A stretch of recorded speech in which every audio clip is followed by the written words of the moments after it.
Welcome to Night Story X Fear, where every whisper hides a secret and every story leaves a scar. If you dare to listen, then like, share, and subscribe before the darkness takes you. And tell us in the comments what haunts you the most. Night Story X Fear, where fear never sleeps. 43 and divorced. I'd been swinging hammers in Glendale, Arizona since Reagan was president, but nothing prepared me for what I found beneath Grace Fellowship Church that October morning. I'd volunteered to fix the water damage in the chapel basement mainly because my daughter Haley sang in their youth choir every Sunday. And honestly, I needed something to fill my weekends while she stayed with her mother. Old churches always have their quirks: rotting joists, stone foundations that shift with the desert heat. But Grace Fellowship had bones from 1952, solid construction that just needed some love. I remember joking with Pastor Daniels about how the original builders over-engineered everything, using twice the lumber any modern code would require. I'd been down in that basement maybe 6 times over the years, usually quick repairs, a burst pipe here, some electrical work there. But this was my first real project since Pastor Whitmore passed away 5 months earlier from that sudden heart attack. Strange how the whole town seemed to age overnight after losing him. The man had baptized half of Glendale's population, including Haley just 2 years prior, his gentle voice and warm smile making even the teenagers feel welcomed at service.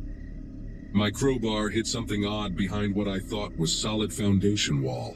A hollow thunk that shouldn't exist in poured concrete, and when I pulled away the rotting drywall someone had installed to hide it, I found a door painted the exact gray of the surrounding stone, its edges sealed with enough caulk to survive a flood, with a padlock that must have cost more than my first truck. Now I should have called Pastor Daniels right then, the new minister who'd taken over after Whitmore's death. But curiosity got me the same way it did when I was 12. And found my dad's hidden Playboy collection in the garage rafters. The padlock was a Medico military grade, the kind you'd see on government buildings, not church basements, and whoever installed it had welded a steel plate around the hasp to prevent anyone from prying it off. I spent 20 minutes with my bolt cutters, the metal groaning and fighting me every inch, until it finally snapped with a sound like breaking bone. And when I pulled that door open, the smell hit me first. Not decay exactly, but something stale and chemical, like a hospital room that hadn't seen fresh air since the Carter administration. The room stretched back maybe 15 feet, narrow enough that I could touch both walls with my arms spread, and every inch of wall space held makeshift shelves built from 2x4s and plywood, the kind of rushed construction that screamed temporary but had obviously been there for years. Each shelf held boxes, plastic bins, grocery bags, all labeled with masking tape and neat handwriting I recognized immediately as Pastor Whitmore's. Those same careful letters I'd seen on countless church bulletins and birthday cards. But these labels made my chest tighten in a way Sunday service never did. Catherine Moss, 2008, red one. And inside I could see a purse, car keys, a pair of glasses folded neatly on top of what looked like a wallet. And I remembered Catherine, the dental hygienist who'd cleaned my teeth for 3 years before she supposedly ran off with some man she met online, leaving behind a husband and 2 boys who still attended service every week. My legs felt like water as I reached for another box, Jason Hendricks, 2010. And there sat his high school class ring from Desert Vista, the one his mom had saved 3 months of overtime to buy, still attached to a keychain with a miniature basketball that matched his jersey number. 17. Everyone said Jason got mixed up with dealers from Phoenix, that he'd probably ended up in some desert grave when a deal went bad. But his basketball shoes were right there in that box, the orange Nikes he'd worn to every practice, still caked with gym floor dust. Next to Jason's box sat another smaller one marked Angela Vance, 2009, and I actually had to sit down on the concrete floor when I saw her insulin kit.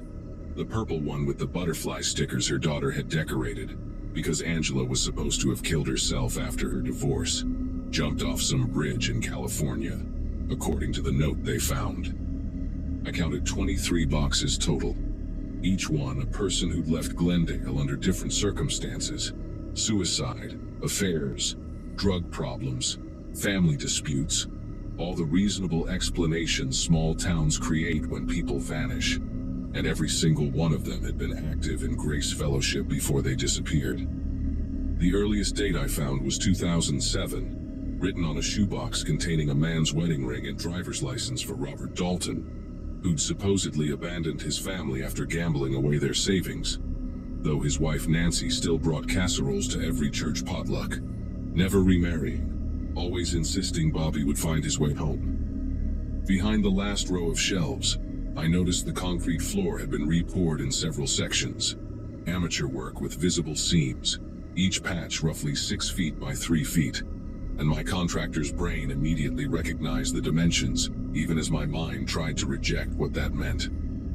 I must have stayed in that room for an hour, taking photos with my phone, documenting every box, every name, every date. My battery dropping from full to 30% as I captured evidence of what Pastor Whitmore, the man who'd counseled my ex-wife and me through our roughest patches, who'd visited my mother in hospice every single day during her final week, had been doing while preaching about salvation. The most recent box had me dry heaving in the corner. Melissa Conway, dated just 4 months ago, a full month after Whitmore's supposed heart attack, and Melissa had left town to care for her sick sister in Nevada, even sent postcards to her book club, though now I wondered who really wrote them. My phone buzzed with a text from Haley, asking if I'd pick her up from practice early, and the normalcy of it. The simple request from my daughter, who'd sat in Whitmore's office for confirmation classes, who'd trusted him completely, made me stumble out of that room like the building was on fire. I called 911 from the church parking lot, watched 3 patrol cars arrive within minutes, then state police within the hour, then FBI by nightfall, the quiet Sunday afternoon transforming into chaos as they evacuated the building and wrapped the entire property in yellow tape. Detective Rivera, a woman with eyes that had seen too much, took my statement 7 different times, each version revealing another horrifying detail, like how several victims had sought counseling from Whitmore for depression before vanishing, or how he'd always volunteered to handle the missing person's prayer requests, standing at that pulpit with tears in his eyes, begging God to return these lost souls to their families. They brought ground-penetrating radar that evening, and by midnight they'd found what the concrete patches were hiding, though Rivera wouldn't tell me numbers, just kept repeating that I'd done the right thing, that I'd given families closure they'd waited years to receive. Word travels fast in a town of 8,000 people, and by Monday morning, Grace Fellowship's congregation had split into 2 camps. Those who refused to believe their beloved pastor could harm anyone, and those who suddenly remembered odd moments, strange comments, unexplained absences that now took on sinister meaning. I watched from my truck as Nancy Dalton collapsed outside the police station after they confirmed Robert's remains. Her faith in his return finally shattered, while Catherine Moss's husband stood silent with his sons, all 3 wearing expressions of people who'd been grieving wrong for 14 years. The news vans arrived like vultures, parking outside the church, the school, the diner where Whitmore had eaten breakfast every Saturday, their reporters asking how nobody noticed, how an entire community could miss what was happening beneath their feet every Sunday while they sang hymns above. Haley wouldn't talk to me for 3 days after the story broke, just sat in her room with her youth choir photos, staring at the one where Pastor Whitmore had his hand on her shoulder during last year's Christmas concert. And I understood her confusion because I felt it too. How do you reconcile the man who'd held your hand during your mother's funeral with someone capable of keeping trophies from his victims, of standing over their graves while delivering sermons about eternal life, of comforting grieving families while knowing exactly where their loved ones lay buried? Pastor Daniels tried to hold services that next Sunday, but only 40 people showed up in a sanctuary built for 300. And halfway through his sermon about faith being tested, old Howard Keller stood up and asked the question everyone was thinking. How many more of Whitmore's secrets were still hidden? And who else in church leadership might have known? The investigation revealed that Whitmore had been hunting within his own flock for 15 years, choosing vulnerable members who came to him for guidance. People struggling with addiction, depression, isolation, those whose disappearances could be easily explained away. He'd kept meticulous records in a safety deposit box, written accounts of each killing that the FBI wouldn't release to the public, though Detective Rivera told me privately that he'd believed he was saving them from themselves, delivering them to God before they could damn their souls further, the ultimate perversion of pastoral care. They found evidence of a partner, too. Someone still alive who'd helped move bodies, forge letters, maintain the illusion that victims had simply left town, and the whole community held its breath waiting for that arrest. Neighbors eyeing each other with newfound suspicion, wondering who among them had helped create this nightmare. 6 weeks after my discovery, they arrested Whitmore's church secretary, Beverly Thornton, a 70-year-old grandmother who'd worked at Grace Fellowship for 30 years, who'd baked cookies for every youth group meeting, and ran the prayer phone tree with military precision. He'd been the one writing postcards from the dead, keeping their social media active just long enough to establish they'd left voluntarily, scheduling fake sightings in other states through a network of unknowing accomplices who thought they were helping track down wayward souls. The trial dominated local news for months, revealing how she genuinely believed she was helping Whitmore conduct holy work, that these people were chosen by God to transcend their earthly suffering. And watching her testimony was like staring into an abyss where faith and madness became indistinguishable. Grace Fellowship closed permanently after that. The building sold to developers who tore it down to the foundation, though they had to dig down 12 feet to remove all the contaminated soil. And even now, 3 years later, that lot remains empty because nobody wants to build where 23 people lay buried, while their families prayed for their return just one floor above. I still do contractor work around Glendale, though I turn down any job involving churches, and sometimes clients recognize my name from the news coverage and ask about that day, but I just change the subject and focus on their kitchen remodel or bathroom tile. Haley switched to a school choir in Phoenix after everything happened, drives the extra 40 minutes rather than sing anywhere that reminds her of Grace Fellowship, and we never talk about the 2 years she spent in Whitmore's youth group.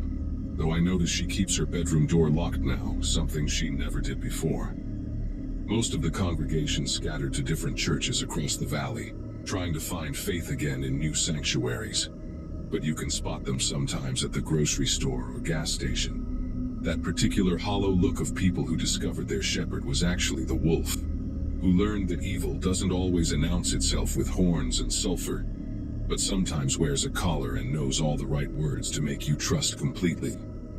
I drive past that empty lot every day on my way to work, and while the city planted grass and everyone pretends it's just another piece of vacant land waiting for development, I know what was beneath that foundation, and I know that some holes in the community never really fill, just get covered over with fresh dirt and new grass, waiting for someone else to dig too deep and discover what small towns try so hard to bury.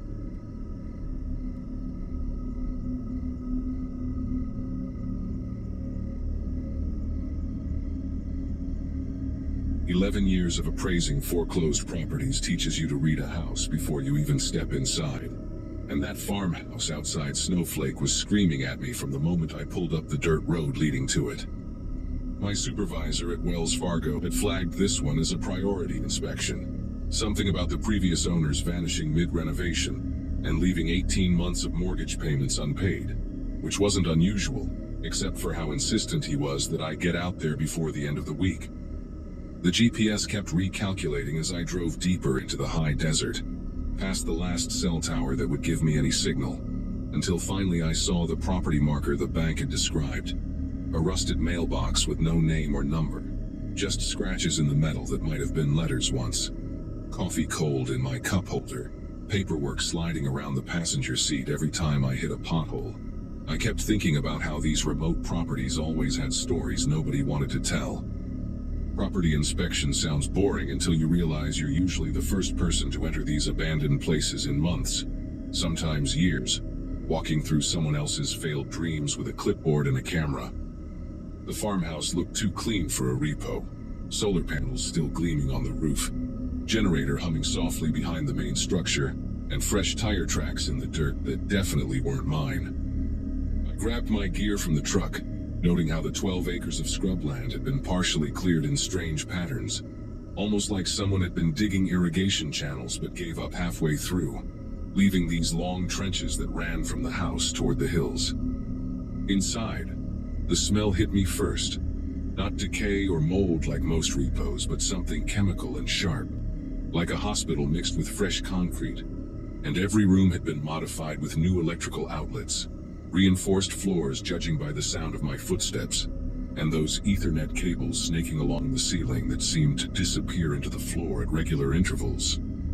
My inspection routine usually took 2 hours max, but I found myself moving slower through this place, taking more photos than necessary because something about the modifications didn't add up to any normal renovation plan. The kitchen had been gutted and rebuilt with commercial-grade ventilation, the kind you'd see in a restaurant, but the dining room had been converted into what looked like a server room, racks of battery backups still blinking green, even though the power should have been cut months ago. I followed one of the Ethernet cables through a hole drilled in the floor, which led me to the basement door. Except this house shouldn't have had a basement according to the original blueprints I'd pulled from county records. The door was steel, industrial grade with a magnetic lock that had somehow stayed engaged, despite the supposed power outage. And when I pushed against it, I heard the soft click of it releasing, like it had been waiting for someone to try. The basement wasn't on any of the plans, which meant it was built without permits. Probably why the bank wanted this inspection done quickly before county inspectors started sniffing around. I descended concrete stairs that were too new to be original, my phone's flashlight catching fresh tool marks on the walls where someone had carved this space out of solid desert hardpan. Had to have taken months of work with serious equipment. At the bottom, a hallway stretched in both directions, lined with more steel doors, each one marked with a date written in pencil on the frame. Going back 3 years, and the chemical smell was stronger here, mixed with something else, like old clothes and perfume and fear all rolled into one. The first door I tried opened into a room about 10 by 10 feet. Concrete walls, concrete floor, a single LED panel in the ceiling still running on what must have been battery power.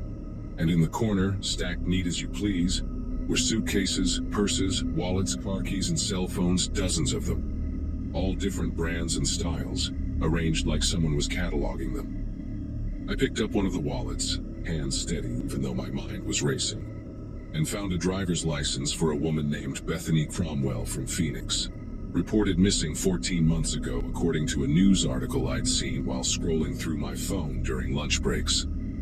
Another wallet belonged to James Park from Flagstaff, disappeared 2 years back on a camping trip, and suddenly, I was looking at maybe 40 or 50 people's belongings, all organized by type, all documented with little tags showing dates and locations. My camera was still hanging around my neck, but taking photos seemed wrong somehow, like I'd be complicit in whatever had happened here. Yet I forced myself to document everything because this was evidence now, not just some repo inspection. And somewhere above me that generator kept humming, keeping power flowing to something down here that needed to stay running. The second room was worse because it had surveillance equipment, monitors stacked on metal shelving, all dark except for 3 that showed grainy green night vision footage of different parts of the property, including my truck parked outside. The cameras were still active, recording to a bank of hard drives that clicked and whirred in the silence, and I could see timestamp overlays showing the current date and time, which meant someone had been maintaining the system recently, probably within the last few days, judging by the dust patterns on the desk. One monitor showed a view I didn't recognize at first, then realized it was looking up from underground, through some kind of periscope or hidden camera, watching the road I'd driven in on, and another showed what looked like the inside of one of those trenches I'd seen outside. Except from this angle I could see there were actually grates at the bottom, drainage grates that led somewhere, probably right back to this basement. I should have left right then, called the sheriff's department from the road, let them handle whatever this was. but I kept moving down the hallway, checking each room like completing the inspection would somehow make this normal. The third room had clothing, all cleaned and folded, arranged by size and gender, and the fourth had boxes of medications, prescription bottles with the labels torn off but the pills still inside. Hundreds of bottles sorted into clear plastic bins. Room 5 stopped me cold because it wasn't empty like I expected. There was a mattress on the floor, chains bolted to the wall, scratches in the concrete like someone had tried to claw their way out, and a bucket in the corner that I didn't want to think about. The smell was different here too, human and recent, maybe a week old at most.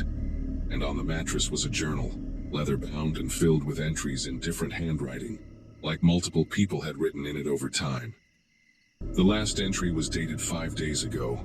Just a single line that read, "They said someone would come for the house soon," written in shaky blue pen. And underneath that, in different handwriting, someone had added, "Make sure the cameras see everything." I was photographing the journal pages when I heard it. The magnetic lock on the basement door clicking shut with that same soft sound it had made when it opened. Except this time I was on the wrong side of it. The monitors in the surveillance room would show me standing there, clutching that journal, finally understanding that this inspection wasn't random, that my supervisor sending me here alone wasn't about the bank needing a quick turnaround, and that those fresh tire tracks I'd seen weren't from someone leaving but from someone arriving. Someone who knew exactly when I would be here. Panic doesn't describe what I felt. More like a cold calculation of exactly how screwed I was. No cell signal, nobody expecting me back for hours, and whoever built this place had thought through every detail. I ran back to the basement door, pushing against it, pulling on the handle. But magnetic locks don't work that way. They need power to release, and someone upstairs controlled that power. The ventilation system kicked on with a low hum, and I noticed vents in every room, wondering if that chemical smell was about to get stronger, if this was how it worked. But then I heard footsteps above me, slow and deliberate, walking from room to room like they were doing their own inspection. The journal was still in my hand, and I flipped through more pages, finding maps of the property with tunnel systems marked in red ink, notes about delivery schedules, and lists of names with check marks next to some, and question marks next to others. My supervisor's name was on there with a star beside it. I went back to the surveillance room, thinking maybe I could use the equipment to call for help. But the computers were locked, password protected, and the monitors just kept showing their feeds, including a new angle I hadn't noticed before. The basement hallway where I was standing right now, watching myself watch myself on screen. Then I saw movement on one of the exterior cameras, a van pulling up beside my truck, no license plates, and 2 people getting out wearing medical scrubs and surgical masks, carrying what looked like equipment cases, moving with the efficiency of people who'd done this before. They weren't hurrying, weren't worried about being seen, just methodically unloading their van like this was any other job. And one of them looked directly at the camera and gave a small wave, like they knew I was watching, like they wanted me to see what was coming next. The drainage grates, that's when it clicked. Those trenches weren't failed irrigation, they were escape routes or maybe disposal routes. And the journal mentioned something about the runners who tried to use them but never made it past the sensors. I grabbed a metal shelf bracket from the surveillance room and went to work on one of the grates in the hallway floor, prying at the edges until my fingers bled, because staying here meant ending up in one of those rooms or worse, and at least the tunnels gave me a chance.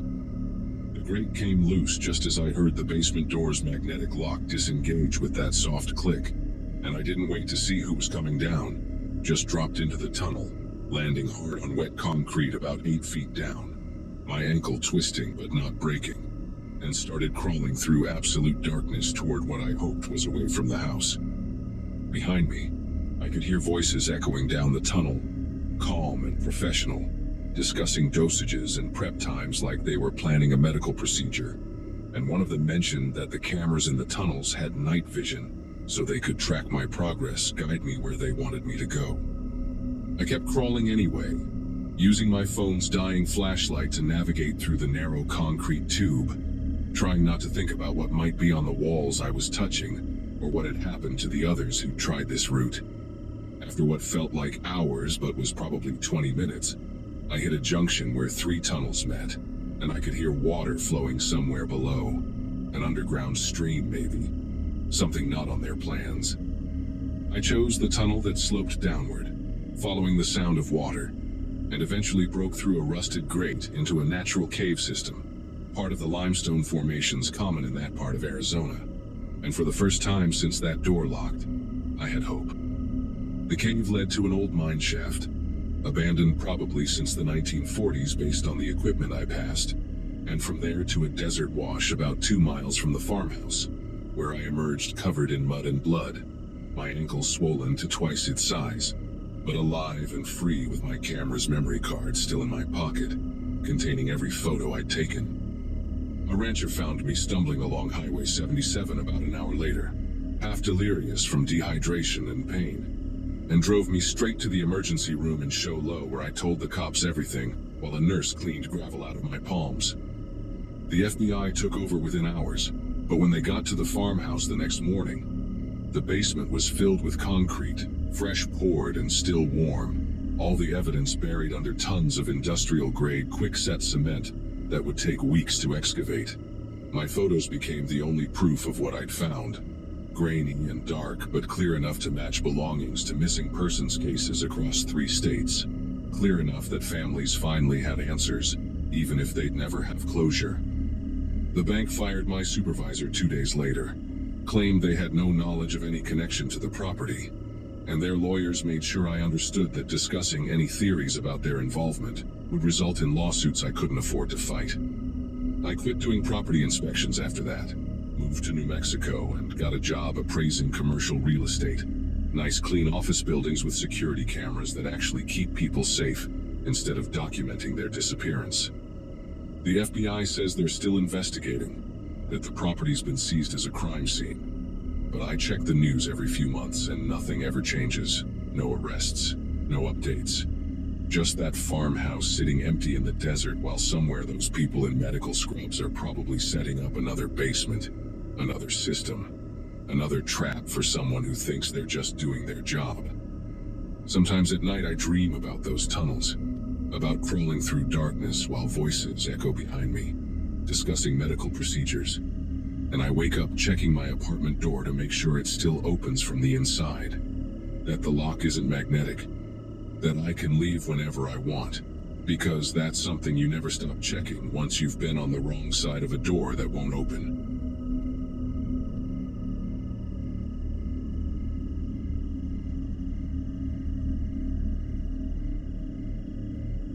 Estate auctions always drew the same crowd around Holbrook, mostly dealers hunting for antiques and locals hoping to score cheap furniture. That Saturday morning in early June, I pulled into the old Garrison Ranch with my pickup truck and a thermos of coffee, ready to bid on some farming equipment for my own small operation just outside town. My dad had worked cattle ranches his whole life before passing 5 years back, and seeing all those weathered barns and dusty corrals brought back memories of helping him during brandings, when I was barely tall enough to reach the gate latches. I recognized most faces in the crowd, folks I'd gone to school with or bought feed from over the years. Everyone chatting about how the bank finally foreclosed after old man Garrison died without any heirs to claim the place. What struck me first was the sheer volume of personal belongings scattered across the auction tables. Way more than you'd expect from one elderly rancher living alone. There were work boots in at least 15 different sizes, dozens of worn leather belts, stacks of faded denim jackets with different builds and wear patterns, like they belonged to men of various heights and body types. The auctioneer's assistant, a kid named Bradley who went to school with my nephew, kept pulling out boxes filled with wallets, pocket knives, wristwatches, even sets of false teeth in small plastic cases. Each item had a lot number taped to it, and Bradley's mother was cataloging everything on her laptop, occasionally pausing to wipe dust from her glasses and squint at some detail that didn't quite add up in their inventory sheets. I wandered over to a folding table near the barn, where they'd arranged dozens of framed photographs, most showing groups of ranch hands posing with horses, or standing around branding fires. The photos spanned what looked like 40 years, judging by the changes in truck models visible in the backgrounds and the evolution from black and white to faded color prints. In every single photo, Garrison stood in the center, his distinctive curved spine and drooping left eye making him easy to spot. But the workers around him never repeated from one picture to the next. Not one familiar face carried over between seasons, which seemed impossible given how ranch work usually went, where good hands stayed on for years and built relationships with the livestock and the land. A woman named Dolores, who ran the local historical society and collected old photographs of the area, picked up one of the larger frames and studied it with a magnifying glass she pulled from her purse. She pointed out something to her husband Frank, and they both leaned in close, whispering about recognizing someone in the photo who they thought had moved to Colorado back in the 80s. But then Dolores found another photo from 1992, with what looked like the same man's baseball cap and distinctive turquoise belt buckle laid out on a bunkhouse cot, like someone had arranged his belongings for a picture after he'd gone. The more photos we examined, the more we found these strange still life shots of personal items, always taken in the same bunkhouse room with the same iron bed frame, each one labeled on the back with just a year and a single initial.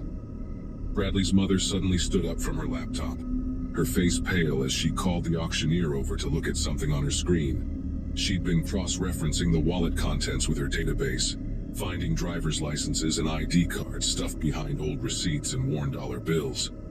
The names meant nothing to most of us, but she recognized one from a missing person report her sister had filed back in 1987, when her husband never came home from what he'd said was a temporary ranch job.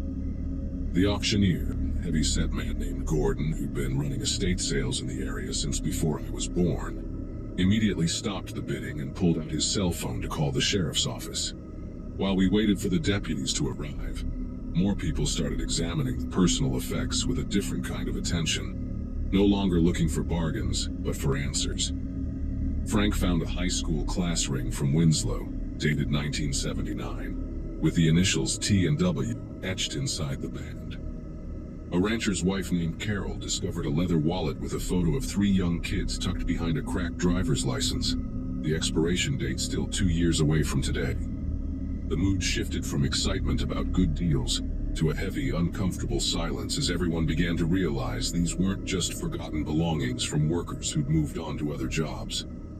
2 sheriff's deputies arrived within 20 minutes, followed by a detective I recognized from when she'd investigated a cattle theft case at my neighbor's place last year.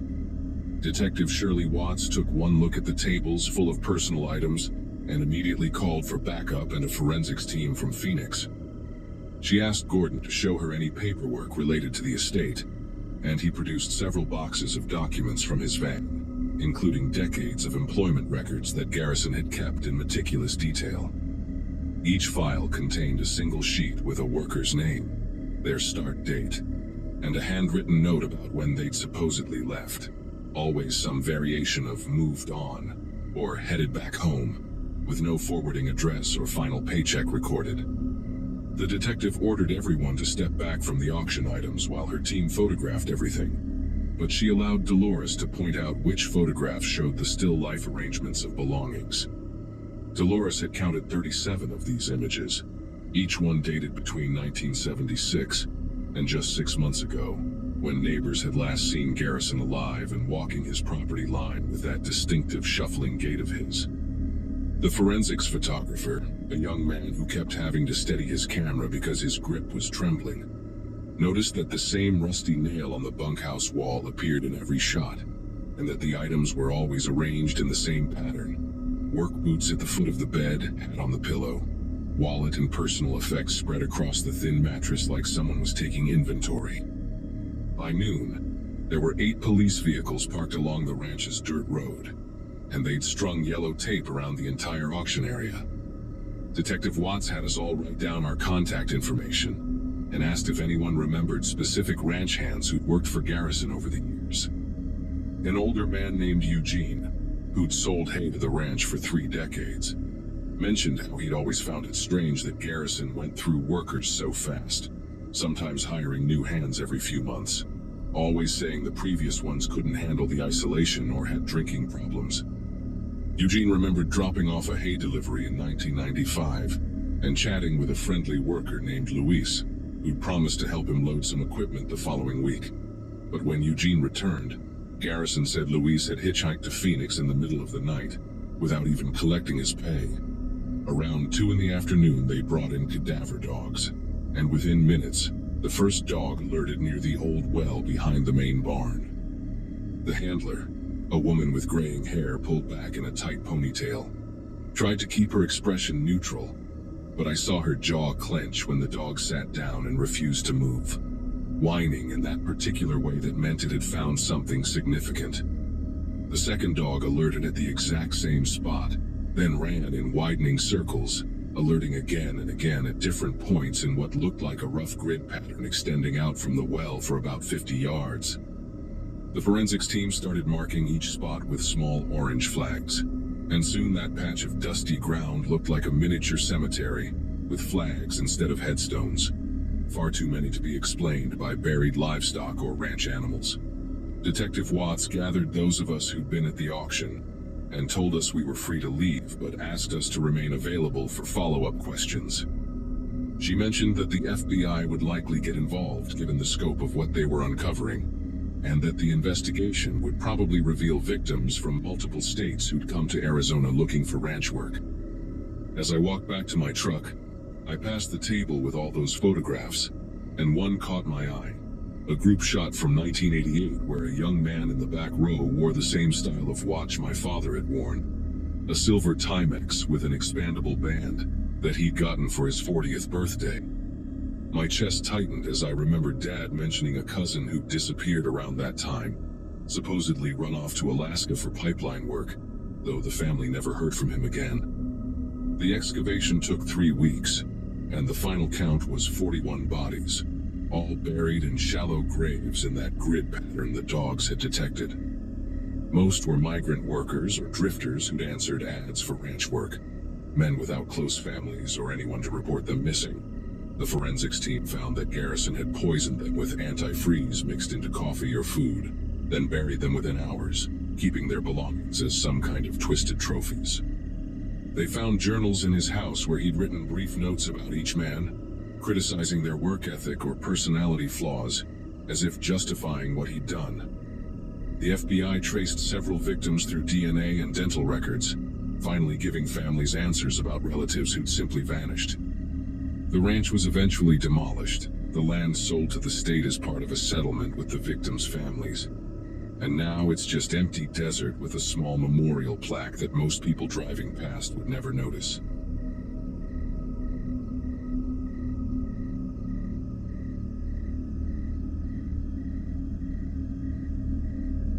Six months into wearing the badge, and you start recognizing patterns on the desert highways. Same truckers making their weekly runs. Same spots where teenagers race their pickups on Friday nights. Same mile markers where coyotes dash across the asphalt chasing jackrabbits. My patrol route from Wickenburg to Salome had become as familiar as my own driveway. 87 miles of Arizona State Route 60 that I could navigate with my eyes closed. That particular night in early September, the thermometer on my cruiser still read 94 degrees at 11 p.m. and the radio had been quiet for nearly 2 hours, except for dispatch checking in every 30 minutes like clockwork.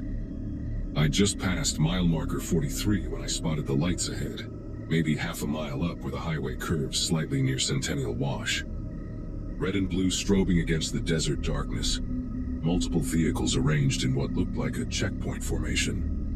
Strange thing was, nobody had mentioned any DUI operations scheduled for that night, and I would have been notified since this fell directly in my patrol sector. Protocol demanded that all highway units be aware of any traffic stops or checkpoints in their assigned areas, especially on a stretch of road this isolated where backup could take 40 minutes to arrive. I eased off the accelerator and grabbed my radio, calling dispatch to confirm what I already suspected they'd say. Dispatch came back negative, no scheduled operations in my sector. No other units reporting activity near Centennial Wash. The woman on the radio, Donna, who'd been working nights longer than I'd been alive, asked if I needed backup to investigate. I told her to stand by while I approached, figuring maybe it was county sheriffs or even federal agents working something they hadn't bothered to coordinate with us. Happens more often than you'd think out here near the border. Different agencies stepping on each other's toes, though usually someone gives us a courtesy heads up. As I got closer, I counted 4 vehicles total, what appeared to be 2 cruisers and 2 unmarked SUVs, all with light bars active, positioned to funnel traffic into a single lane. The first thing that struck me as wrong was the uniforms. Even from 30 yards out with my headlights illuminating the scene, I could tell these weren't standard Arizona Highway Patrol, weren't Maricopa County, weren't any department insignia I recognized. Dark blue, almost black, with reflective strips in odd places, diagonal across the chest instead of horizontal. And these guys were wearing tactical vests over their uniforms but no visible badges or nameplates. One of them stepped forward with his hand up, signaling me to stop, and he had this earpiece with a coiled wire disappearing into his vest, like Secret Service or something. I rolled down my window, and the desert heat immediately flooded the air-conditioned cabin, bringing with it the smell of creosote and dust. The man who approached my window had a face I'll never forget, not because of any particular feature, but because of how absolutely average it was. Like someone had used AI to generate the most generic white male face possible. When he spoke, his accent was neutral. No regional markers, just flat American English that could have come from anywhere or nowhere. He asked for my identification, which immediately set off every alarm in my head because I'm sitting there in a marked Arizona Highway Patrol vehicle wearing my full uniform. I asked him what agency he was with, and he just repeated his request for identification. His expression never changing, like he was reading from a script he'd memorized phonetically without understanding the words. Behind him, I could see 3 other men in similar uniforms standing at various points around their vehicles. And here's where it gets genuinely bizarre. None of them were moving, not shifting their weight, not turning their heads to look at passing tumbleweeds, not even adjusting their stance against the desert wind that was picking up. They stood like mannequins, perfectly still except for their hair and clothing rippling in the breeze. One of them was holding what looked like a tablet or electronic clipboard, but the screen was facing away from me, casting this unnatural white glow on his face that made his features look washed out and skeletal. I reached for my radio again, keeping my eyes on the man at my window, and told Donna I was going to need that backup after all. Possible impersonation of law enforcement officers. The moment I said those words into the radio, the man at my window took a step back and made this hand gesture to the others, just a quick circular motion with his index finger. All 4 of them moved in perfect synchronization toward their vehicles.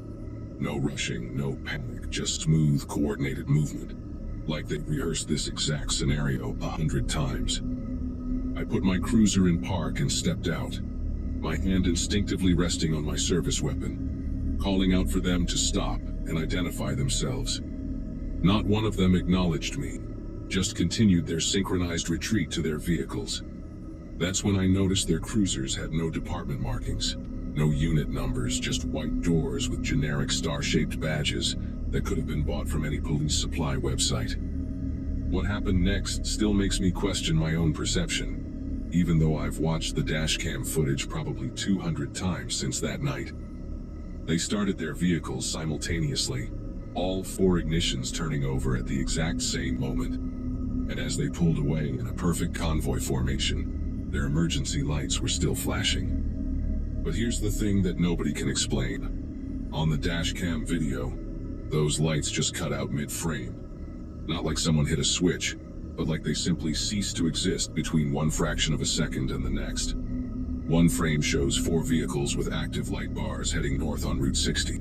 The next frame shows the same vehicles, but the lights are gone, just gone, like they were edited out of reality.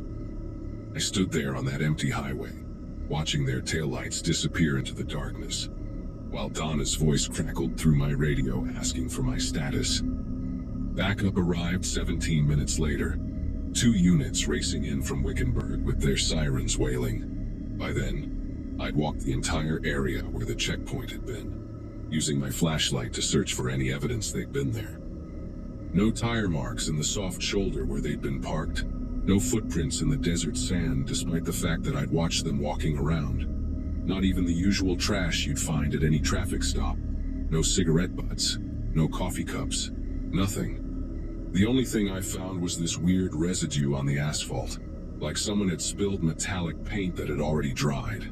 These silver-gray patches arranged in an almost perfect rectangle where one of their vehicles had been positioned. I scraped some of it into an evidence bag, though the lab later said it was just standard road surface material. Nothing unusual about its composition. The investigation that followed turned into one of those cases that gets passed around the department in whispers. Investigators pulled traffic camera footage from both directions, but the cameras mysteriously showed nothing during that 20-minute window, just empty highway, even though 3 civilian vehicles had passed through, and their drivers independently reported seeing the checkpoint. A trucker named Walter Gibson had even been stopped by them. Said they asked him bizarre questions about his cargo manifest, specifically wanting to know if he was carrying any agricultural products or soil samples, which he wasn't. A couple in an RV, the Andersons from Michigan, said the men had waved them through after shining flashlights into their vehicle for an uncomfortably long time without saying a word. All 3 witnesses described the same thing: dark uniforms, no proper identification, and something fundamentally wrong about how these men moved and spoke. 2 weeks after the incident, things took an even stranger turn. The FBI showed up at our station, not the Phoenix field office guys we sometimes work with, but agents from somewhere back east who wouldn't specify which division. They confiscated all the evidence, including my dashcam footage, though I'd already made personal copies like any smart cop would do. They interviewed me for 6 hours straight, asking the same questions over and over, particularly about the exact wording the fake officers used, their physical descriptions, and whether I'd noticed any unusual electromagnetic interference with my equipment. They seemed especially interested in the timing, down to the second, of when those emergency lights vanished from the video. Before they left, they made it clear this was now classified as a federal matter, and any further discussion about the incident could be considered interference with an ongoing investigation. Since then, I've heard through unofficial channels about similar incidents in Nevada, Utah, and Eastern Oregon, always on isolated highways, always late at night, always with the same profile: fake law enforcement, synchronized movements, bizarre questions about agricultural products or geological samples, and evidence that just doesn't add up. The truckers have started warning each other on their CB channels, calling them the phantom checkpoints, though most people think it's just another urban legend like the Black-Eyed Kids or the vanishing hitchhiker. But I know what I saw that night, what my camera recorded, and what those other witnesses experienced. Whoever those men were, whatever they were looking for out there in the desert, they're still operating. I've transferred to day shifts now. Told my supervisor it was about wanting a better schedule, but the truth is, I can't drive that stretch of highway at night anymore without constantly checking my mirrors, wondering if I'll see those lights again, wondering if next time they won't just let me drive away.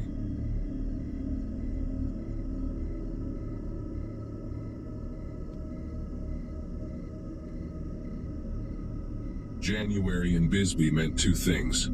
Tourists gone and weather that could turn mean without warning. I'd inherited my grandmother's place just outside town limits the previous spring, right after finishing my nursing degree at 31, and most folks thought I was crazy for actually moving in.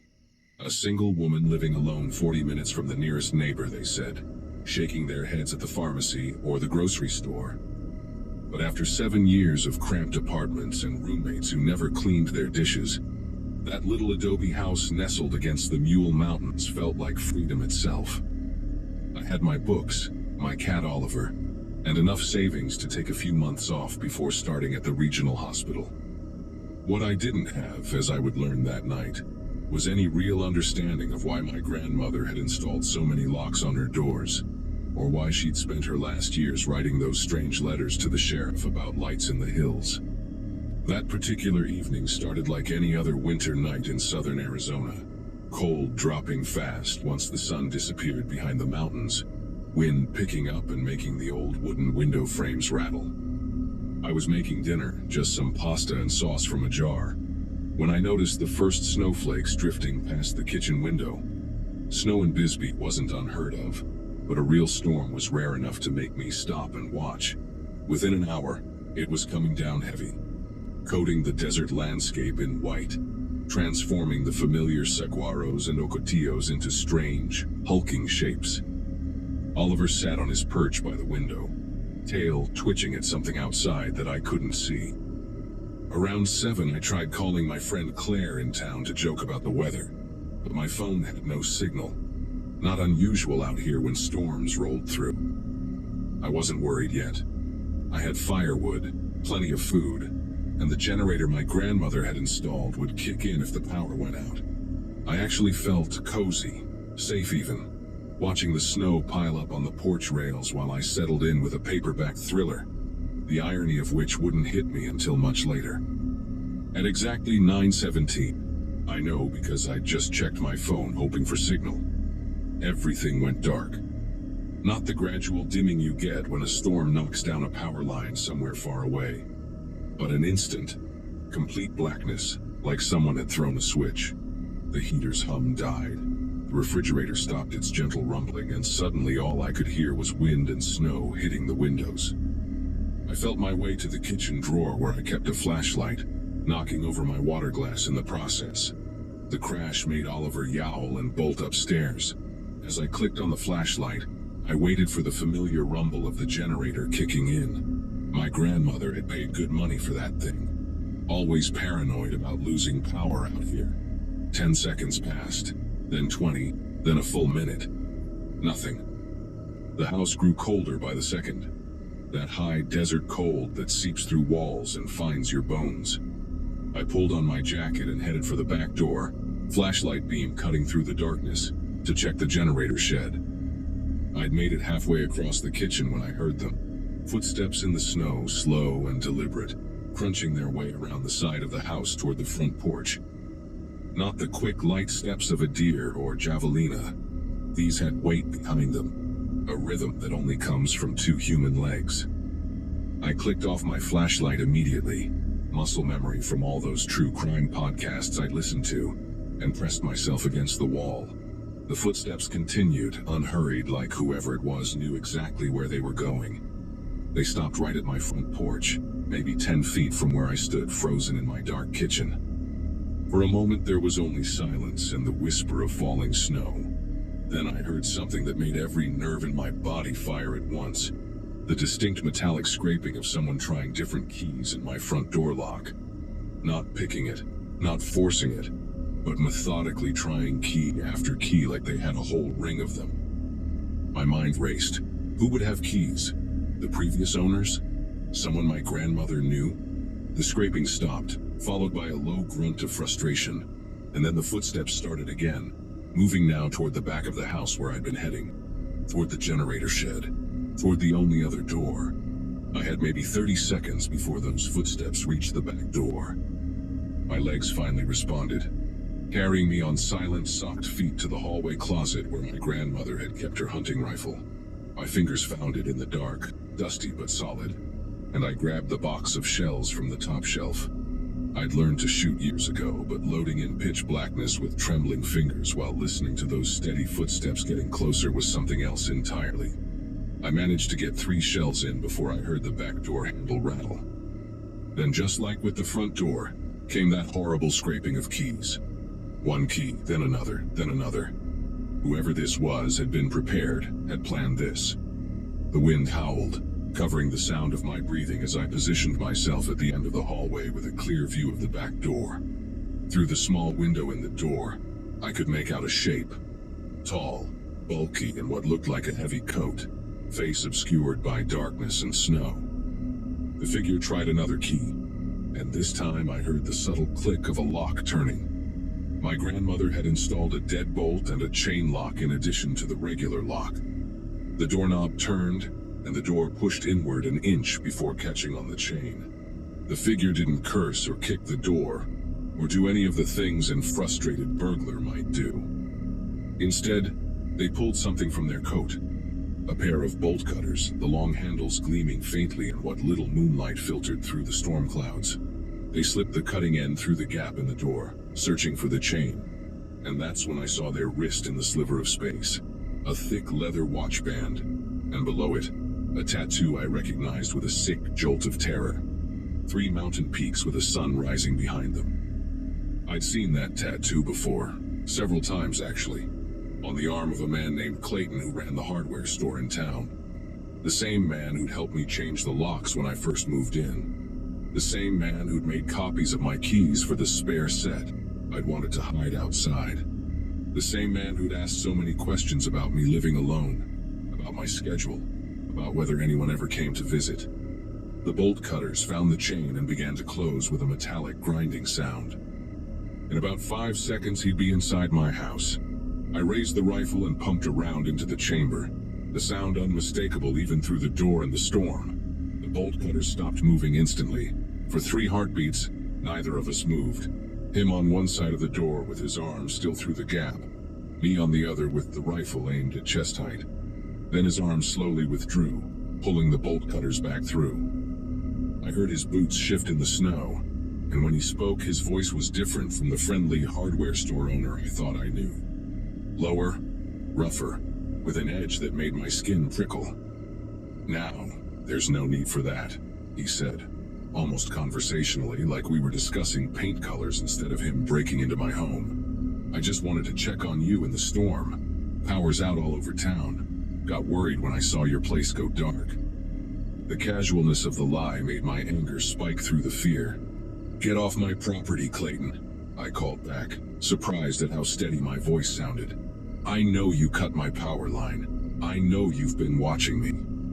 There was a pause, then a low chuckle that seemed to come from deep in his chest. "Your grandmother said the same thing, you know. Always so paranoid. Always thinking someone was out to get her. Shame what happened to her in the end." My finger found the trigger as pieces clicked together in my mind. My grandmother's death had been ruled natural causes, heart failure in her sleep, but she'd been healthy for her age, still gardening and hiking the week before she died. She'd been writing those letters to the sheriff about someone watching her house, about lights in the hills at night, about feeling unsafe. The sheriff had dismissed it as an elderly woman's paranoia, but what if she'd been right all along? What if Clayton had been doing this for years, watching women who lived alone, waiting for the right moment? "What did you do to her?" I demanded, keeping the rifle trained on the door. He didn't answer directly, but I heard him moving, his boots crunching through snow as he walked along the back of the house. He was heading toward the cellar doors, old wooden panels that led to the crawl space under the house. I'd never gone down there. My grandmother had kept them padlocked, said it was just full of spiders and old junk. But now I remembered something else. She'd mentioned once that the previous owners had connected the cellar to the house through a trapdoor in the pantry, for tornado safety back in the 50s. If Clayton knew about that connection, if he had keys to the padlock too, he could get inside without going through either door. I ran to the pantry, nearly tripping over Oliver, who'd come downstairs to investigate. The cat hissed at something I couldn't see, his fur standing on end, then bolted back upstairs. My flashlight beam swept across the pantry floor until I found it, a square outline in the floorboards, painted over but visible if you knew where to look. I grabbed a heavy cast iron skillet from the shelf and placed it on top of the trap door, then added a sack of flour and everything else heavy I could find. It wouldn't stop him, but it would slow him down and make noise if he tried to come through. From somewhere beneath the house came a metallic clank, then another. He was in the cellar. I could hear him moving around down there, searching for something. The trap door under my makeshift barricade creaked slightly, testing. Then silence. Long, stretching silence that made my ears ring. I stood there in the dark pantry, rifle ready, listening to my own heartbeat and waiting for his next move. That's when I heard something that confused me at first. The generator suddenly roaring to life outside, flooding the house with light. Every bulb blazed on at once, blindingly bright after so much darkness. But that made no sense. Why would he fix the power he'd cut? Then I understood, and the realization hit me like ice water. He wanted the lights on so he could see me from outside. All those windows I'd never thought to cover with curtains because there were no neighbors to worry about. Now they were like a stage, displaying my every movement to someone standing in the darkness beyond. I was lit up like an actress in a spotlight, while he was invisible in the storm. I dropped to the floor immediately, crawling military-style toward the living room where the curtains were drawn. Behind me, I heard the cellar door slam shut, and footsteps running through the snow circling the house. He was looking for me through the windows, hunting for his perfect shot or angle of entry. I reached the living room and pressed my back against the wall between two windows, trying to control my breathing. The footsteps stopped somewhere near the kitchen windows. Then I heard something that made my chest tighten. The distinct sound of glass cutting, that high-pitched squeak of a glass cutter scoring a window. He was going to cut a hole, reach through, and unlock a window from the inside. No keys needed, no forcing doors. Just a clean, quiet entry while I huddled here in the light he'd so thoughtfully provided. I knew I had to move fast. The glass cutter stopped, and I heard a sharp tap. He was breaking out the scored circle. I belly crawled to the breaker box in the hallway, reached up and flipped the main switch. Darkness swallowed everything again. This time, I heard him curse loudly from outside, the first real sign of frustration he'd shown. Good. Let him be the one stumbling blind in the snow. I made my way back to the kitchen by memory, avoiding the furniture I knew was there, and positioned myself where I could see both the back door and the window he'd been working on. The hole in the glass was visible as a darker circle against the dark window, about the size of a softball, right next to the window latch. Snow was already blowing through it, creating a small drift on my kitchen counter. For a moment, everything was still except for the wind. Then I saw movement at the hole, a gloved hand reaching through, feeling for the latch. I raised the rifle and fired without hesitation. The blast was deafening in the enclosed space, and the window exploded outward in a shower of glass. The hand vanished instantly, and I heard Clayton swearing and stumbling through the snow, moving away from the house. I'd missed him, probably intentionally. I couldn't bring myself to actually shoot someone, even him. But the message was clear. For the next hour, nothing happened. I stayed in my defensive position, rifle ready, listening. The snow kept falling, the wind kept howling, but Clayton had gone silent. Maybe I'd scared him off. Maybe he was waiting me out. My phone suddenly buzzed. One bar of signal had appeared. I quickly dialed 911, my voice shaking as I explained the situation to the dispatcher. She said units were already on their way. Apparently, Clayton's wife had called 20 minutes ago when she discovered his workshop. She'd found what she called a disturbing collection. Hundreds of photos of my grandmother's house, detailed notes about her routines, and similar documentation about 4 other women in the county, including me. She'd also found my grandmother's missing jewelry and a key ring with copies of keys labeled with addresses. The dispatcher told me to stay on the line, that officers were 5 minutes out despite the storm. As I waited, I heard sirens in the distance growing louder. Then from somewhere outside, Clayton's voice, calm again, but with an edge of something like disappointment. They never would have known if you'd just been friendly, just like your grandmother. Too suspicious for your own good. I didn't respond. 2 minutes later, red and blue lights filled my windows, and I heard officers shouting commands. They found Clayton trying to hide in the generator shed, still holding the glass cutter and the bolt cutters, his right hand bleeding from where flying glass had caught him. The trial made headlines across Arizona. Clayton Pierce, that was his full name, had been stalking and terrorizing women in the area for over 15 years. The prosecutor presented evidence linking him to my grandmother's death. He'd been entering her home at night, using his copied keys, moving things around, creating stress that likely triggered her fatal heart attack. They found journals in his workshop dating back decades, documenting his obsession with women who lived alone, especially those he'd helped at his hardware store. 4 other women came forward during the investigation, sharing stories of strange incidents they dismissed as coincidence.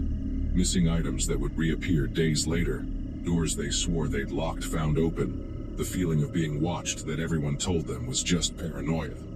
One woman, a retired teacher named Dorothy, broke down crying when she learned the truth. She'd moved away 3 years ago, convinced she was losing her mind when things in her house kept moving on their own. Clayton got life without parole. His wife divorced him and left town.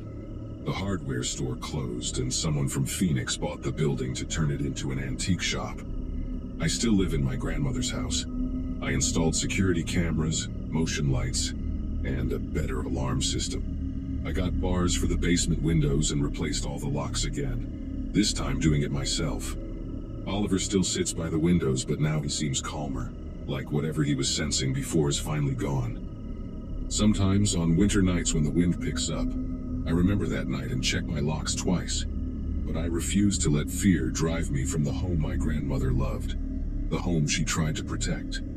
I know now that she wasn't paranoid, she was right, and her refusal to be driven away, even in the face of real danger, gave me the strength to stay and fight when my turn came. The sheriff's department formally apologized for dismissing her concerns, and they've implemented new protocols for handling stalking reports. I started working at the hospital last month, and I'm slowly making friends in town. People still whisper about what happened sometimes, but mostly they just nod respectfully when they see me at the store or the diner. I'm the woman who fought back, who survived, who helped expose a predator that had been hiding in plain sight for years. My grandmother would be proud.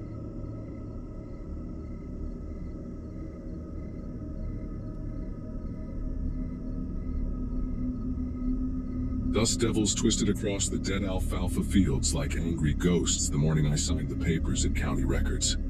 My father's funeral had been 5 days earlier, August 2017, and I'd spent those days wandering the ranch house in a daze, opening drawers full of his things and closing them again without really seeing what was inside. The lawyer, a tired-looking woman named Paulson, had explained the inheritance in simple terms, but I barely heard her over the ringing in my ears that hadn't stopped since the heart attack took him. 26 years of watching Dad work himself into the ground, and now the whole dying operation was mine. The ranch sprawled across 240 acres of cracked earth in eastern Arizona, about an hour outside of Tucson, where rain was a concept people talked about the way they talked about winning the lottery. The Brennan property sat directly east of ours, separated by a fence line that had been the subject of arguments, threats, and one fistfight that had landed both our fathers in county lockup back in 1993. The dispute went back to my grandfather's time, something about a survey error in the 1950s that put our well 6 feet onto what the Brennans claimed was their land. Dad had shown me the original survey maps 100 times, his finger stabbing at the faded lines, insisting we were in the right. But Thomas Brennan, the patriarch next door, had his own maps, his own surveyor's report from a different year, and his own absolute certainty that we'd been stealing his water for 3 generations. I'd grown up watching the 2 old men glare at each other across that fence, their hatred thick enough to taste in the dry air. When Thomas's son Kevin took over their operations after the old man's stroke, things got worse instead of better. Kevin was my age, maybe a year older, and he'd inherited his father's rage along with the land. We'd gone to the same high school, sat in the same classrooms, and never spoken a single word to each other that wasn't an insult. The whole valley knew about the Brennan-Sullivan feud, knew to stay clear when either family came to town, knew that bringing up the subject in conversation was like lighting a match near a gas leak. The well ran dry on a Wednesday morning in late August, 3 weeks after I'd buried Dad. I turned the kitchen faucet and got a coughing sputter, then nothing but air hissing through the pipes. My first thought was mechanical failure, maybe the pump finally giving up after decades of constant use.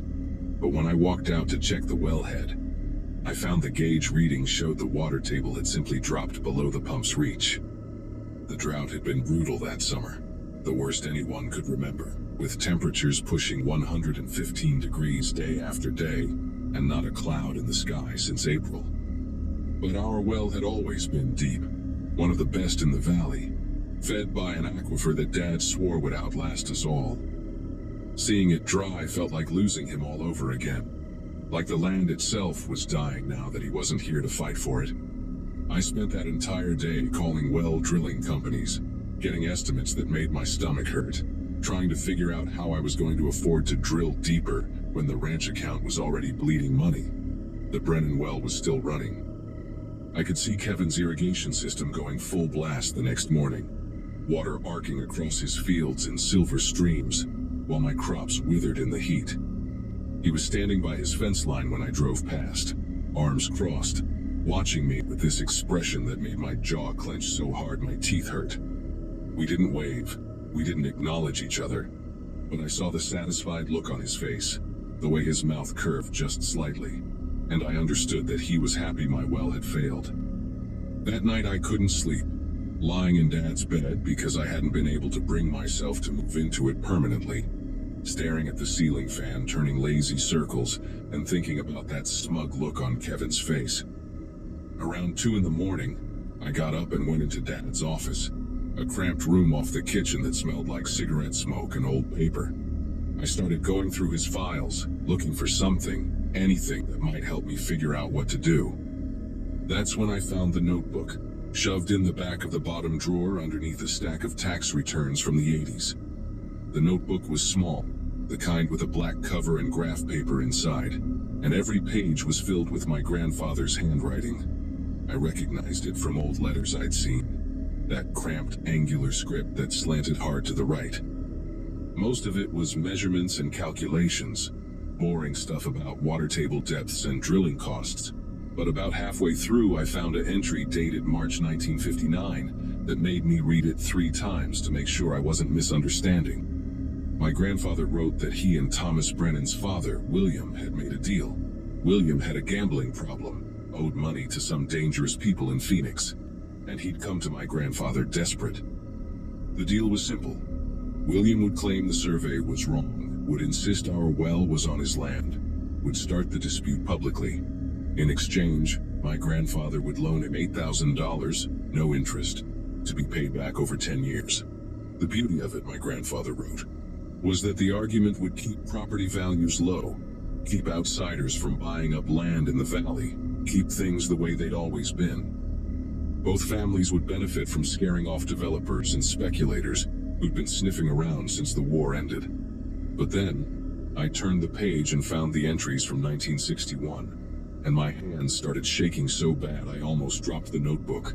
William Brennan had stopped making payments after the first year. My grandfather had confronted him, and William had laughed, said the deal was off, said he'd keep up the property line dispute anyway because it gave him leverage. Then came the entry from November 1961, just 3 lines in my grandfather's handwriting. William won't listen to reason, settled it tonight. Thomas doesn't know what his father was. I sat there in that office with the notebook open in my lap, the air conditioner rattling in the window, trying to understand what I was reading. William Brennan had disappeared in November 1961. Everyone in the valley knew the story because it had been the biggest news for years. He'd supposedly left town with some woman he'd been seeing, abandoned his family, never came back. Thomas had been 17 when his father vanished, had grown up believing the man was a coward who'd run off. But my grandfather's words kept repeating in my head, settled it tonight. The implications were slamming into me one after another, and I felt sick. I spent the rest of that night reading every page of the notebook, finding more fragments that painted the full picture.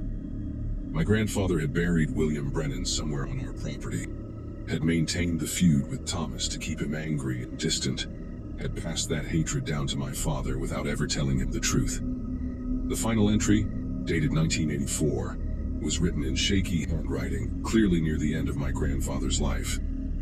Never told Michael the real reason. Let him think it's about the survey.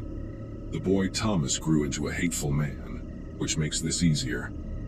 Sometimes I wake up and think I hear William calling from the ground. Getting old makes a man remember things he'd rather forget. The well runs deep, deeper than anyone knows. I read that line about the well 5 times, feeling something cold settling in my chest. Our well. the well that had just run dry. The well that Dad had always said was the deepest in the valley, drilled by my grandfather himself in 1962, the year after William disappeared. The timing was too perfect, too convenient. I walked outside even though it was still dark, walked across the yard to the wellhead, stood there looking at the concrete pad and the pump housing while the sky started turning gray in the east. When the sun came up, I called a drilling company out of Tucson and told them I needed to drill deeper. Cost be damned. The crew showed up 2 days later, 3 guys in a truck with a rig that looked like it had been used to drill wells since the 70s. The foreman, a weathered man named Vincent with sun-damaged skin like old leather, asked me how deep I wanted to go. I told him to keep drilling until we hit water again, whatever it took. They started work that afternoon, the drill bit chewing into the earth beside the old well, the noise echoing across the valley like a scream. Kevin Brennan came to the fence line that evening, stood there watching with his arms crossed, his face hard. He shouted something I couldn't hear over the drilling noise, probably some insult about throwing good money away, but I ignored him. The crew worked for 3 days straight, drilling down through layers of rock and sand, going deeper than the original well. On the 3rd day, around 4 in the afternoon, Vincent came to the house with his hat in his hands and this expression on his face that I'll never forget.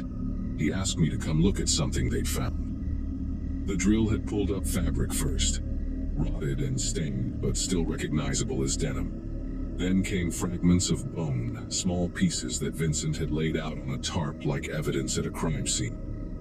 He didn't say anything, just pointed at them and waited for me to react. I stood there staring at what was left of William Brennan, pulled up from 60 feet below ground where my grandfather had dropped him down that newly drilled well shaft in 1962.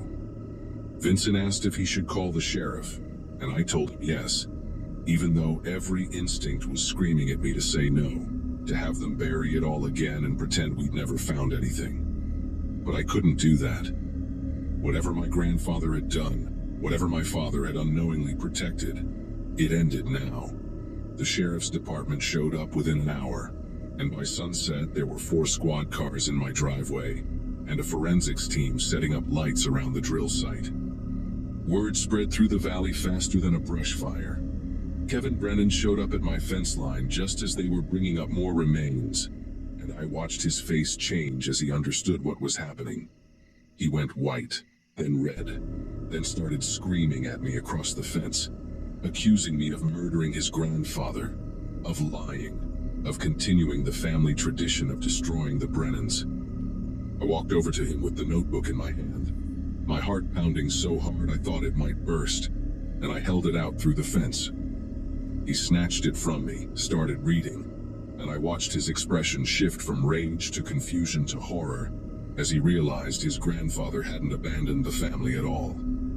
Thomas Brennan had spent 60 years hating a man he thought was a coward, had raised his son to hate my family, had died 2 years ago still believing his father had run off with some woman. Kevin read every page while the police worked behind me, and when he finished he just stood there holding the notebook, his face completely blank.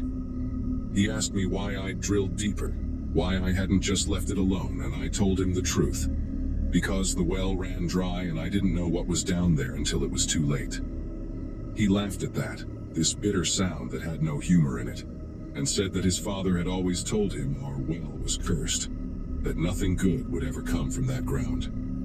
Then he turned and walked back to his house without another word, and I didn't see him again for 3 days. The investigation took over my life for the next month. Detectives came and went, asking questions about my grandfather, about my father, about what I knew and when I knew it. They brought in anthropologists who confirmed the remains were male, approximately 40 years old at time of death, consistent with someone who'd been dead since the early 60s. Dental records eventually confirmed it was William Brennan. The district attorney spent weeks trying to figure out if there was anyone left to prosecute, but my grandfather had died in 1987, and my father had clearly never known the truth. They closed the case as a cold homicide with no living suspects, which felt like the worst possible outcome because it meant William's murder would just sit there in the files forever, solved, but not really resolved. The local newspaper ran the story, and suddenly everyone in the valley who'd grown up hearing about the Sullivan-Brennan feud understood that it had all been built on a lie and a buried body. I got calls from relatives I hadn't spoken to in years, people asking questions I couldn't answer, demanding to know if my father had really been innocent, or if he'd been covering it up all along. I told them all the same thing. Dad didn't know. He died believing the fight was about water and property lines, just like Thomas Brennan had. Kevin came to my door on a Friday evening in late November, after the news crews had finally stopped showing up and the valley had started to move on to other gossip. He looked like he hadn't slept in weeks, his eyes red-rimmed and hollow, and he asked if we could talk. We sat on my porch drinking beer while the sun went down, not saying much at first, just existing in the same space without the weight of inherited hatred between us. He told me his mother had taken the news hard, that she'd spent 60 years married to Thomas, believing her father-in-law was a deadbeat who'd abandoned his family, and now she had to grieve for him all over again as a murder victim. He said Thomas had died angry, had spent his last years furious at a ghost who'd supposedly run off, and now Kevin had to live with knowing his father had wasted all that rage on a man who'd been dead the whole time. I told him about the notebook, about how my grandfather had written that he heard William calling from the ground sometimes, and Kevin just nodded like that made perfect sense. We agreed that our families had been used as weapons against each other by dead men who'd taken their real fight to the grave, and that continuing the feud would just mean they'd won even after death. The property line dispute died that night on my porch, not with lawyers or surveys, but with two exhausted men deciding they were done carrying someone else's grudge. I ended up selling the ranch 8 months later to a development company out of Phoenix, the same kind of outside buyer my grandfather had spent decades trying to keep away. Kevin sold his place to the same company, and we split the money from both properties down the middle, settling the survey dispute the way it probably should have been settled 60 years ago. The developers filled in both wells and built a subdivision called Desert Vista Estates, which feels like the final insult to everything our families fought over. I moved to Flagstaff and used my half of the money to start over. Got a job as a land surveyor of all things, which Kevin thought was hilarious when I told him. We talk every few months, mostly text messages, checking in on each other the way people do when they've been through something nobody else would understand. William Brennan got a proper burial in the Valley Cemetery, next to Thomas and the rest of the family, with a headstone that listed the real year of his death. The whole thing taught me that some fights aren't worth inheriting, that you can spend your whole life angry about something that was never really about what you thought it was about. My father died believing he was protecting our family's rights, never knowing he was just protecting a lie my grandfather had built to cover up murder. The well ran dry and exposed everything, and maybe that was always going to happen eventually. You can't build a life on buried secrets. Sooner or later someone drills deep enough to hit the truth.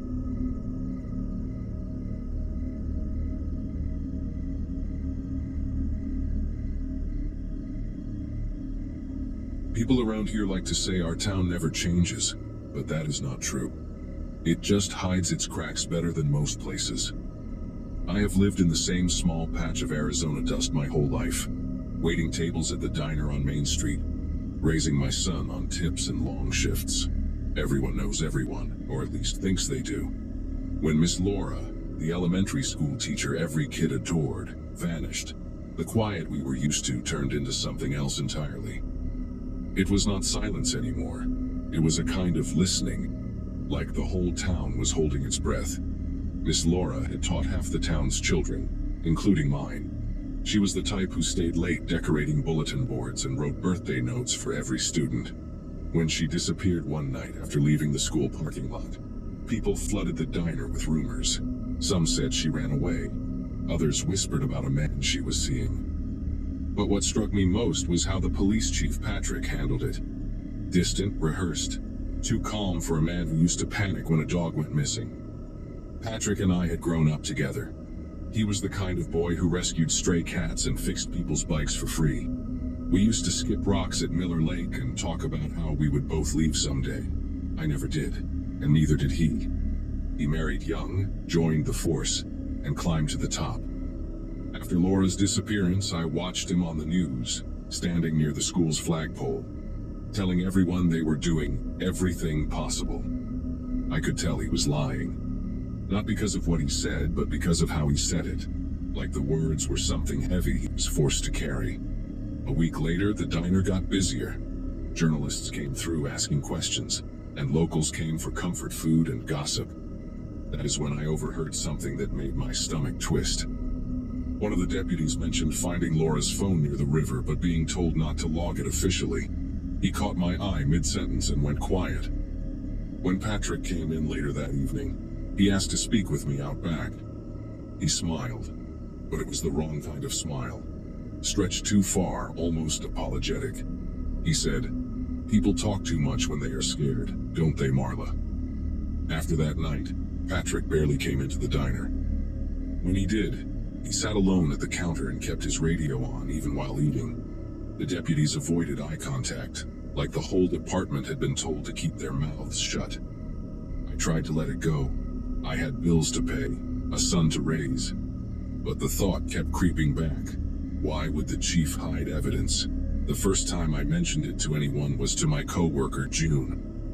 She told me in a whisper that her cousin on night patrol had seen someone unloading boxes from Patrick's truck behind the old storage unit by the grain silos.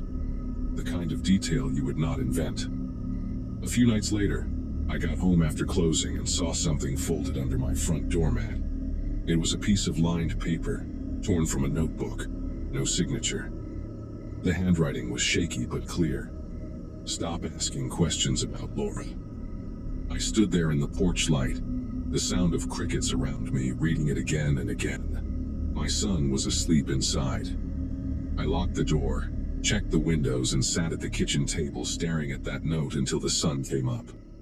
I wanted to believe it was a prank, but deep down I knew it was not. By the next afternoon, word spread that someone had vandalized the memorial set up outside the school. Candles smashed, photos torn. Patrick called it kids being cruel, but no one believed that. The diner stayed full that evening, people too uneasy to eat at home. One of the regulars, an older rancher named Clyde, told me he had seen a black pickup parked behind the diner after hours a few nights ago. No plates, engine off, just sitting there. The timing made my skin crawl. That was the same night the note appeared. The second note came 3 days later. This one was taped to my mailbox.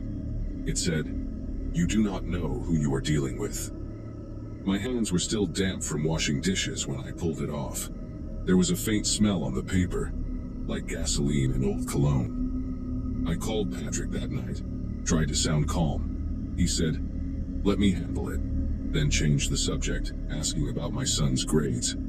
It felt rehearsed again, like he had already decided what he wanted me to say, or what I should not. The next morning, I noticed tire marks in the dirt near my fence. Deep, uneven, like someone had parked there for a while. I could see where the grass had been flattened. My son said he heard an engine during the night, but he thought it was one of our neighbors. I wanted to believe that too, but when I checked the mailbox later, there was another note. No words this time, just a photo. It was of me standing outside the diner, taken from across the street. My name was written on the back in red ink. I took it straight to Patrick's office, but he barely looked at it. He said it could be a local kid messing around, then filed it away like it was nothing. I watched his hands as he did it. Steady, too steady. And I knew he was lying again. That same night I drove to the storage unit by the silos, the one June had mentioned. It was after closing and the town was quiet enough that I could hear the gravel crack under my tires. The lock on the unit was new, too new for a place no one had used in years.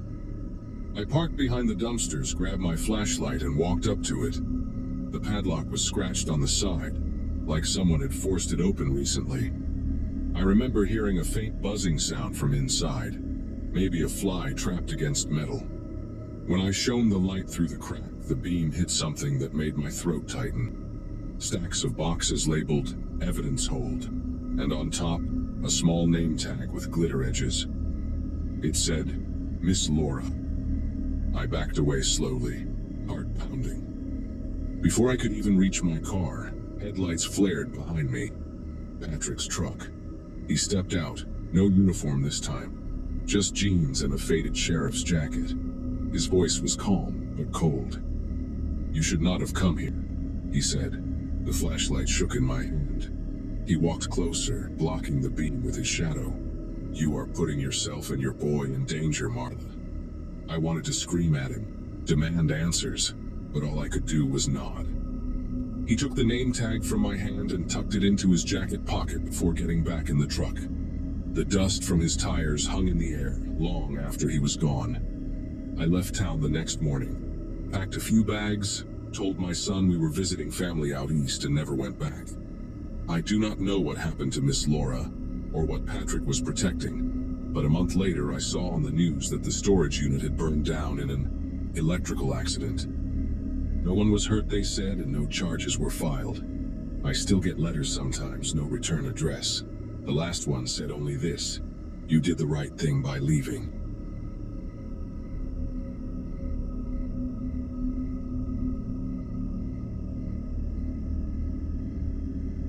My name is Maya Collins, and I cover community events for the Ashridge Gazette, a paper that still smells like ink by noon.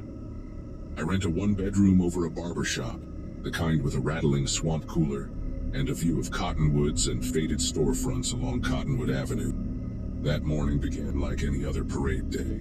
Marching band tuning up behind the high school, church ladies taping crepe paper to a flatbed, and kids sticky with melted lemonade before the first float even rolled. I had a checklist in my pocket and a battered camera that sometimes squealed when it zoomed. My editor, Harper Quinn, wanted something soft and neighborly. A photo of elders in pioneer hats usually did the trick. The founding families always rode up front in antique convertibles, waving like royalty with dust in their teeth. People in Ashridge call the parade our spine, the one day a year when the town stands straight. I walked the curb with a notebook and a thermos, already writing captions in my head about small town pride and the desert sun bouncing off brass instruments. The accident happened halfway down Juniper Road, where the pavement buckles like a quiet ripple.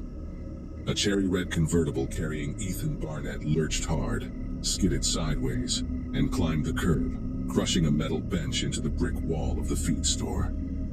The crowd made this raw, uncoordinated sound, part shout, part inhale, and then nothing moved right. Confetti kept drifting as if the air had not gotten the news. Ethan did not get up. His cousin, Thomas Pratt, reached for him and kept saying his name in a way that made the syllables bend. Sheriff Nolan Price pushed through with a white rope of tape and a practiced calm that looked borrowed. The marching band stopped mid-song, a trumpet holding one last note that turned thin and strange. I lifted the camera, then lowered it, then lifted it again because that was my job. The hood of the car steamed and ticked. I remember a child nearby asking if this counted as part of the show. Officially, they called it a mechanical failure, quick as snapping a cloth for dust. I wrote the first short for the Gazette from the sidewalk, a sterile 3 paragraphs with tragic and unforeseen and community in shock. Harper nodded but told me to keep my ears open at the clinic and the diner. In Ashridge, news rarely walks through the front door. It clinks in a coffee cup or hides in the pauses between sentences. At the clinic, a nurse with sunburned cheeks said the Barnetts requested privacy, eyes on the floor like the word itself had weight. When I stepped outside, I noticed the convertible's tire marks were not straight but braided, as if the car had been tugged from 2 directions at once. Behind the feed store, in the narrow space where broken pallets lean, I found fresh drag marks in the dust. 2 parallel lines that ended at a round metal plate I had never noticed. It had a hand-sized notch and a faint brand pressed into it. 3 interlocking triangles. I took a photo of that plate, then went hunting for anyone who would talk about it. An auto shop owner named Victor leaned on a fender and swore up and down the car had passed inspection last week. He brushed grease off his palm and said the Barnetts maintain their engines like they maintain their fences. Tight, regular, and nobody else's business. At the diner, a waitress named Piper slid me a refill without asking, and said her grandmother used to whisper about an old settler's pact. the kind people fold into church cookbooks and forget on purpose. Piper said the founding families, Barnett, Lowe, Carver, Pratt, used to meet by the dry riverbed under a cottonwood with a lightning scar. She told me there were rules that sounded like superstition until they did not. Open the vault on parade day. Count the names. Choose the one who guards the rest. She said that last part in a flat voice, then tucked a paper napkin into my pocket with a number on it and a single word. Vault. The napkin number led me to a storage lot behind an abandoned gas station on Willow Bend Road, the kind of place where time stops returning calls. I expected a shed or a cellar, but what I found was a squat concrete structure with a rusted door chained in 3 places. The chain was new, silver against the orange corrosion, and the padlock had a carved pattern identical to the one on the metal plate behind the feed store. I circled the building, stepping over goat-head thorns and an old tire, until I noticed a faint hum. Not electric, more like air being pulled through something narrow. It came from a vent covered by wire mesh near the foundation. When I pressed my ear close, I could hear voices, faint and steady, repeating what sounded like a prayer or chant. Each word ended with the same syllable. Ash. I recorded it on my phone, but the audio picked up only wind and static. That night, the Barnetts held a vigil in front of the courthouse. Candles lined up in rows that melted faster than anyone could replace them. People cried, hugged, and whispered condolences that sounded rehearsed. I noticed Sheriff Price standing apart near his cruiser, talking quietly with Mayor Ellison and Victor from the auto shop. Their faces were drawn tight, and Victor's hands were shaking as he kept wiping them on a rag that was already clean. When the mayor noticed me watching, he stepped forward, thanked everyone for coming, and reminded the crowd that the parade would continue next year, in Ethan's honor. It landed wrong. A few heads turned and someone muttered, "Too soon." The sheriff's eyes met mine briefly, and it wasn't a warning exactly, but it carried weight. I left before the candles burned out. 2 days later, the number Piper gave me finally answered. A voice rough and slow said, "You need to stop digging before the ground opens again." I asked who it was, but they hung up after whispering, "The families are counting." That same evening, someone slipped an envelope under my apartment door. Inside was a folded page from the town's archive ledger dated 1896, listing the original settlers, and a recurring note beside certain names. Keeper of the Ash. The handwriting looked too neat to belong to a clerk. It looked ceremonial. I went to the Gazette office after dark and pulled the rest of the records. Each generation of those same families had one keeper, always the youngest adult, always marked off with a small cross in the margin. The last recorded keeper was Ethan Barnett.